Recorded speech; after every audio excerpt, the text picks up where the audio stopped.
Thank you, Mr. President. I didn't expect to wake up yesterday to the news that the senator from the 22nd District had overnight accused me by name of grooming and sexualizing children in an email fundraising for herself. So I sat on it for a while wondering why me.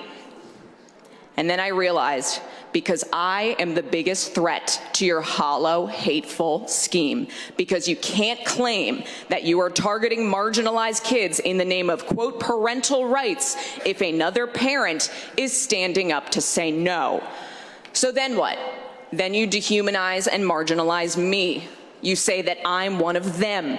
You say she's a groomer. She supports pedophilia. She wants children to believe that they were responsible for slavery and to feel bad about themselves because they're white. Well, here's a little bit of background about who I really am. Growing up, my family was very active in our church. I sang in the choir. My mom taught CCD. One day, our priest called a meeting with my mom and told her that she was not living up to the church's expectations and that she was disappointing. My mom asked why. Among other reasons, she was told it was because she was divorced and because the priest didn't see her at Mass every Sunday.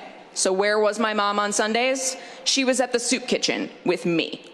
My mom taught me at a very young age that Christianity and faith was about being part of a community, about recognizing our privilege and blessings and doing what we can to be of service to others, especially people who are marginalized, targeted, and who had less, often unfairly.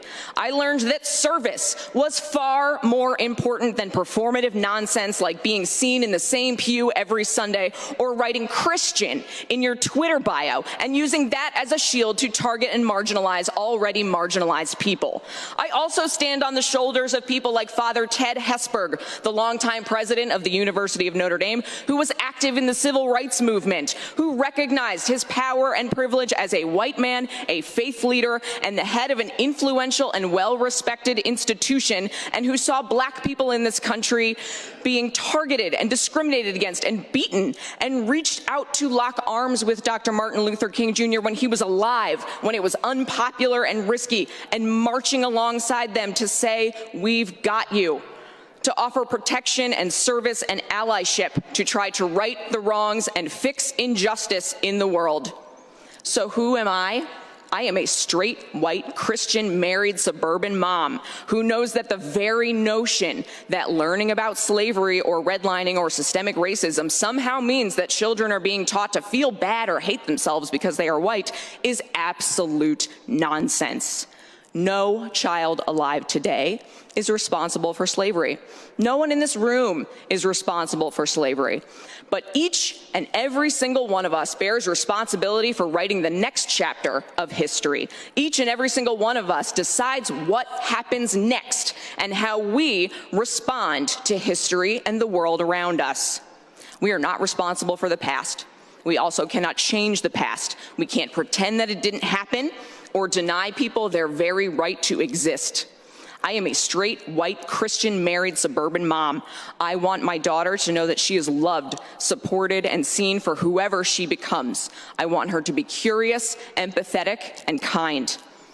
People who are different are not the reason that our roads are in bad shape after decades of disinvestment, or that healthcare costs are too high, or that teachers are leaving the profession. I want every child in this state to feel seen, heard, and supported, not marginalized and targeted because they are not straight, white, and Christian. We cannot let hateful people tell you otherwise, to scapegoat and deflect from the fact that they are not doing anything to fix the real issues that impact people's lives. And I know that hate will only win if people like me stand by and let it happen. So I want to be very clear right now. Call me whatever you want. I hope you brought in a few dollars. I hope it made you sleep good last night. I know who I am. I know what faith and service means and what it calls for in this moment. We will not let hate win.